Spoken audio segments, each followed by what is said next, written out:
Well, Hearing Dogs is a charity that's been set up to provide specially trained assistance dogs to live and work with deaf people. The principal aim is to provide companionship and independence for those deaf people. So the dogs will work to sounds in the home, so things like your doorbell, your telephone, but important things like smoke alarms. And they also provide a huge amount of companionship.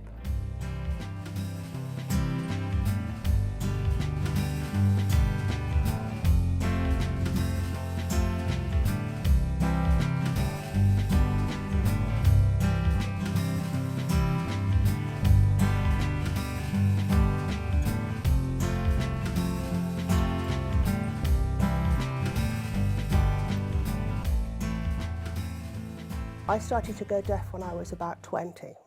I had lots of ENT type infections, lots of infections in my ears, and gradually over time my hearing has disappeared to the point now where I am profoundly deaf. I could talk forever how bad, how awful it is to be deaf.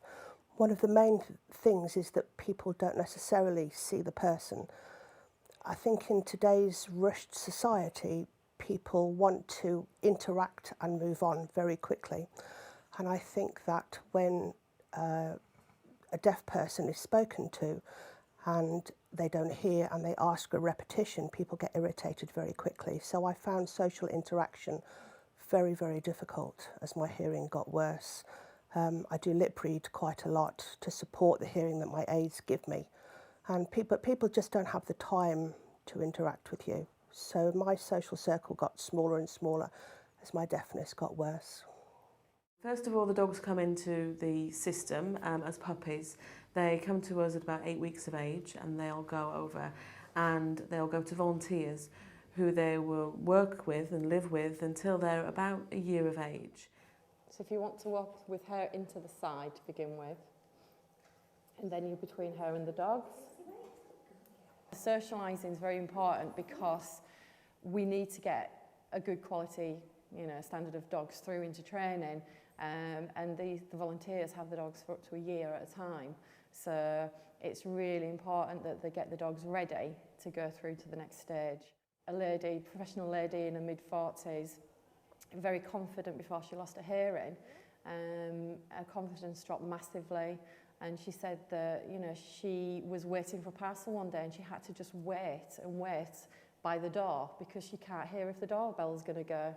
Why did I decide to take on Casey, hearing dog puppy? Because now I'm retired, I've got lots of time and I love dogs, I love animals, and I thought, right, I'll have a hearing dog puppy and see what it's all about. My husband's hard of hearing, so I know some of the difficulties that people have. It's like a hidden disability. You're not aware always that people have poor hearing. Life can be obviously very difficult. So I thought, we'll have a dog and we'll be doing a service at the same time, which would be rather nice. The main thing people say to you when you meet people out, and I say, oh, is this your dog? I said, no, it's a hearing dog puppy. And you explain what you're doing it. And the first thing they say is, oh, how are you going to let her go? And I said, well, you've set out knowing that that is going to happen. And so you prepare yourself for it, and I suppose. But yeah, it will be sad when she goes because she becomes part of the family. Yeah, and a year is a long time to be involved with it, but I hope she goes on and makes a nice dog for somebody and improves somebody's life, because when you read or see all the stories about people who've taken these dogs on and what a difference they make to people's lives, it's just fabulous. So if she can do that, then job done, really. My daughter was about, 7 when I lost my hearing. So fortunately, I had hearing all the way through her baby years when she needed me in the night.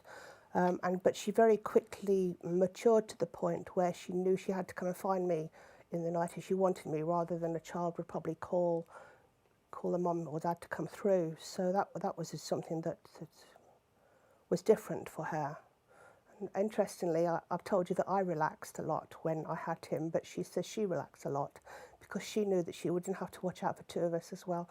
She would just have to look out for her and he would look out for me. But not only did he give her sound work and confidence and that kind of thing, he gave me my independence back. And as a 20-something, that was so valuable, you know, and gave you confidence and gave me back the mum I'd had 10, 15 years before. If we hadn't had Max, I think the pressure it would have put on the relationship and on me, I think I potentially would have been very resentful. I think it's the ability to be ourselves in the proper place. So not me mothering her, her mothering me, I think.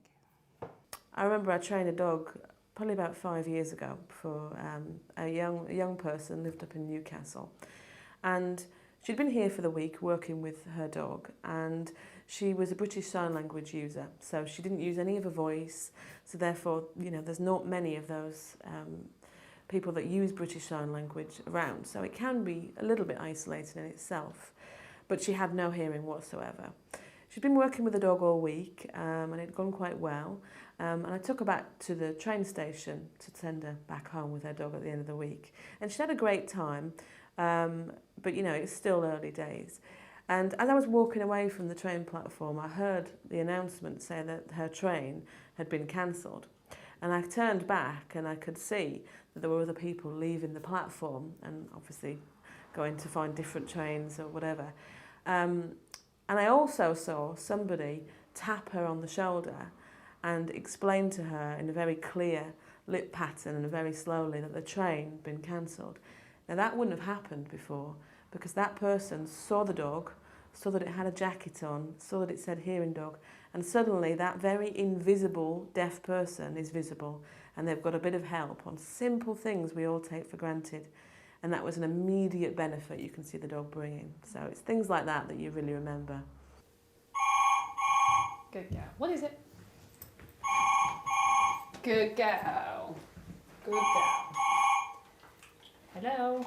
When they're about a year of age, they leave those volunteers and they come into advanced training, where they come to one of our 2 training centres, and they start an 18-week programme which teaches them all the sounds that they need to learn for the future and how to behave like a well-trained assistance dog out and about, because they're ambassadors and they need to behave, you know, very well for their new owners.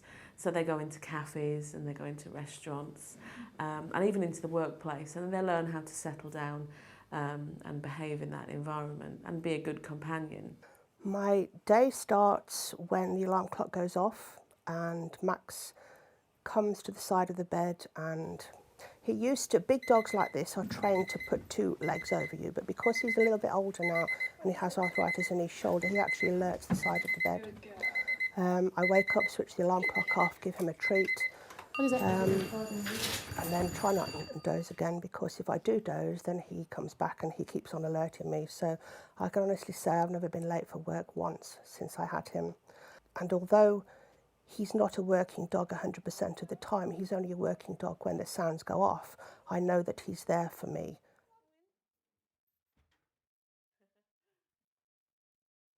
The majority of our sounds, like the doorbell, the call, the telephone, the dog will actually lead you to where that sound is, so you can answer your door or answer your phone.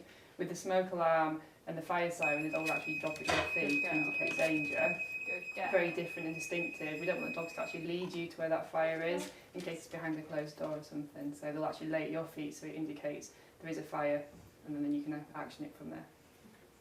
Once that process is finished, they will then go home with their new owner, who will have met the dog during their advanced training and spent some time with them. Okay, Max I've had since 2004. He's my first hearing dog. I waited 2 years for him from applying to actually receiving him, and it was the longest 2 years I've ever spent. Every time the postman came to the house, I was practically mugging him, trying to find the letter. And then I came to the centre, our southern centre down in Buckinghamshire, and spent a week learning to be with him and learning how to manage him and to learn about how to interact with him when he alerts to a sound.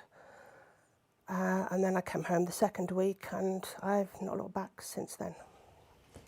Having a dog that takes responsibility for hearing for me was a huge adjustment. What I hadn't realised before I had him was just how tense and stressed I was. And when I got him and he started to work and I realised I wasn't going to miss things like the doorbell or the cooker timer or the smoke alarm, the stress that came off me was like taking off a heavy winter coat, and I just felt so light and bright and happy. It was just indescribable. When I had Max, I asked a lot about his background and discovered that he'd actually been donated by a family who couldn't manage him. He was, look at him now, you wouldn't believe it, but he was very bright and excitable and busy and barky and just a very big, bouncy, excitable Labrador. So he had a second chance of life, and I'm really glad he came to me. The best thing about having Max is that people talk to me. I can be out in the street or the supermarket and people actually physically stop and talk to me.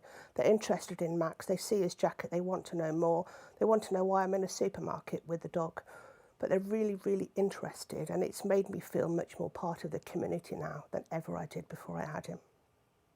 If I didn't have Max now, I suspect that I would still be living in the Midlands town. I would still be working at the university. And I suspect Abby, my daughter, would have left home and gone and done her own thing. And I think I would be very lonely, very introverted. Yeah, I think my life would be quite miserable and sad. Sorry, not long ago. Oh, I'm sorry.